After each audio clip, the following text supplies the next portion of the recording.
Thank you for everything, Marcelo. Thank you very much. Thank you. Marcelo, thank you.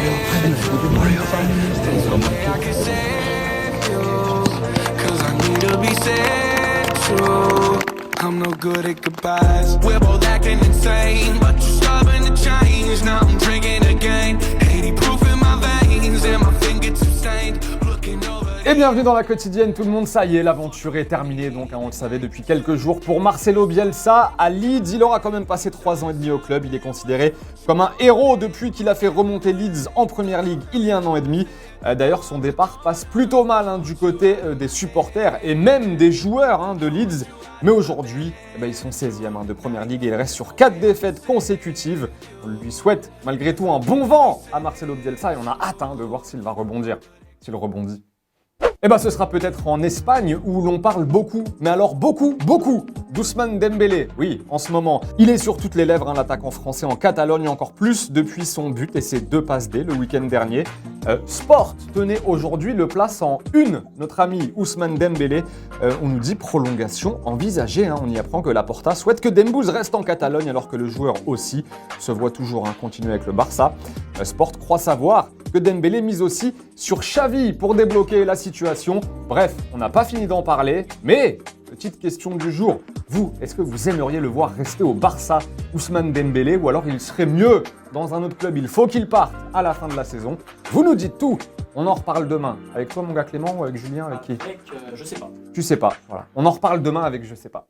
Et pendant qu'Ousmane Dembélé travaille son espagnol au Barça, Kylian Mbappé, lui, bosse son italien avec Marco Verratti. Ou presque. T'as posto.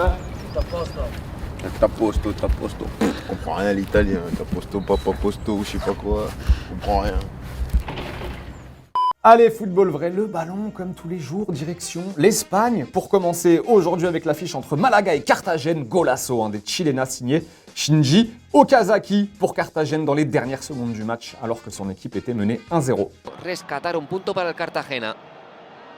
Fue lo último que se vio en el partido. Et je voulais aussi vous montrer des images aujourd'hui, vous allez le voir, d'un club qui joue en 10e division anglaise. Ouais, en D10. Ce club est sur l'île de Man. Regardez, c'est ici sur la carte, c'est un petit peu paumé. Et sur cette île, il y a une équipe locale donc, qui joue en 10e division. Et figurez-vous qu'à chacun de ces matchs, il y a au moins 2500 personnes qui sont présentes dans les tribunes. Et ils ont même un commentateur, dites-vous. Voilà, on est en D10.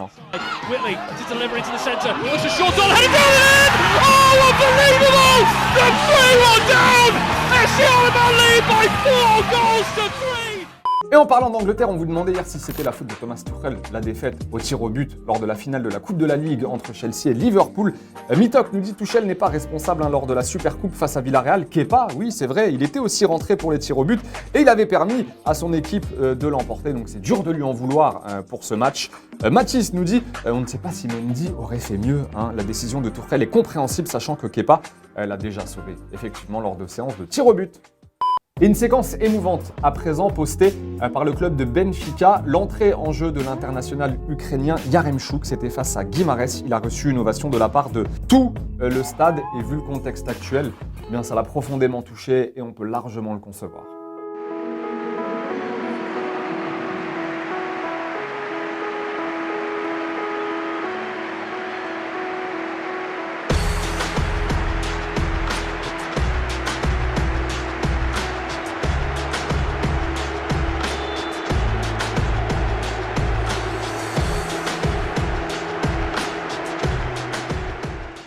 Et hier, la FIFA et l'UEFA se réunissaient pour prendre des mesures suite à l'invasion de l'Ukraine par l'armée russe. La Russie est tout simplement exclue de la Coupe du Monde 2022. Elle qui devait jouer son barrage face à la Pologne n'aura même pas l'occasion d'aller défendre sa place.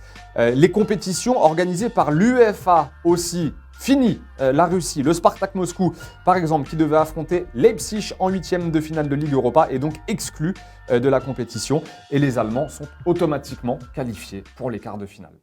Et on n'oublie pas ce soir, en attendant, on en reparlera demain, mais la demi-finale de Coupe de France entre Nice et Versailles à 21h, peut-être une soirée historique pour Versailles, qui on le rappelle joue en National 2, l'équivalent de la 4e division. Et en cas de victoire ce soir, on les retrouvera en finale au Stade de France. On en reparle demain. Et avant de nous dire au revoir les amis, petit cadeau aujourd'hui dans la quotidienne qui nous est offert par nos amis de l'AS Saint-Etienne, un maillot de Romain Amouma, vous allez le voir, avec aussi une écharpe de la SSE. C'est à gagner, évidemment, comme d'habitude, hein, c'est réservé à nos abonnés. Il faut s'abonner sur YouTube, vous le demandez dans les commentaires, il y aura un petit tirage au sort pour donner le nom du gagnant ou de la gagnante vendredi dans la quotidienne. En attendant, on se quitte en images et en musique, les potos. Rendez-vous demain. Avec qui demain? C'est moi en fait. Ah, il a réfléchi entre-temps. Avec Clément, demain, à la présentation. Ciao. Honestly, life would be better if I never met you in the first place. What you want? Fica no alto, puxou a bicicleta, golaço!